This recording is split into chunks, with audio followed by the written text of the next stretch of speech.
problema mo, Hector? Anong problema mo? Ikaw ang problema. Anong klase kang ina?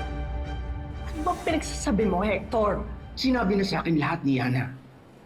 Simula sa pagdating ni Luke, kung bakit hindi na matutuloy ang kasal, muntik niya pa saktan ang anak ko. At ikaw, Marga, ikaw dapat ang nagpaprotekta sa anak natin. Ikaw dapat sumusuporta sa lahat ng pangangailangan niya. At inuna mo pa yung present image na pinipilit mo sa kanya.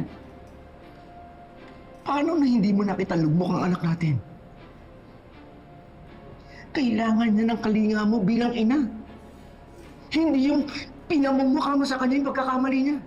Oo na, Hector. I'm not affectionate. But I was just trying to fix things for her dahil yun ang trabaho ng isang ina. Ano magagawa ng yakap, ha? May babalik pa nun si Luke? Matutuloy ba ang kasal kung umiyak ako sa isang tabi? Puro ka, kasal! Marga! Muntik na magpakamatay ang anak mo! At hindi dahil kay Luke. O sa kasal nila. Dahil yun sa'yo. Hindi totoo yan, Hector. Bawiin mo yan dahil magaling akong ina. Magaling akong ina, Hector. Huwag kang magpulwa sa aking ina, Hector. Magaling akong ina. Punong-puno na ang anak mo. Marga, dahil sa'yo, muntik na magpakamatay ang anak mo. Huwag na huwag mo akong sasabihan ng ganyan. Bawiin mo yan, Hector. Bawiin mo! Bawiin Ma'am, mo! huwag po kayong magwala Bawiin dito, mo! ma'am. Sir, please.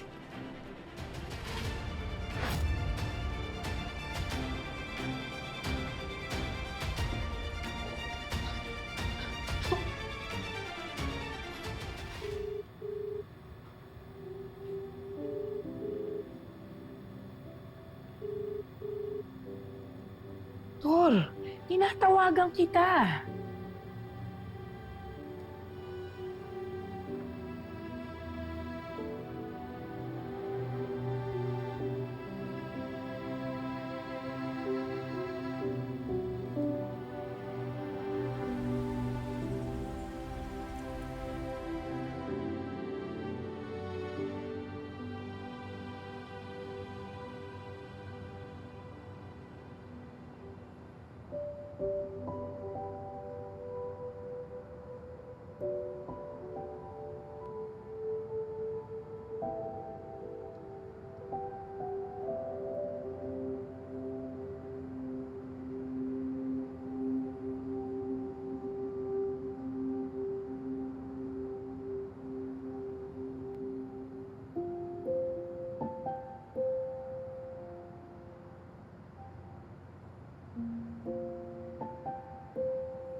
Uy, sugar.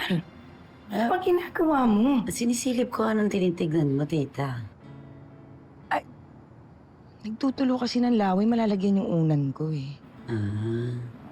Nagpainit po akong tubig para sa kape. Gusto niyo? Hindi ko nalalagyan ng asukal yung inyo, ha? Baka masobrahan na kayo sa sweetness.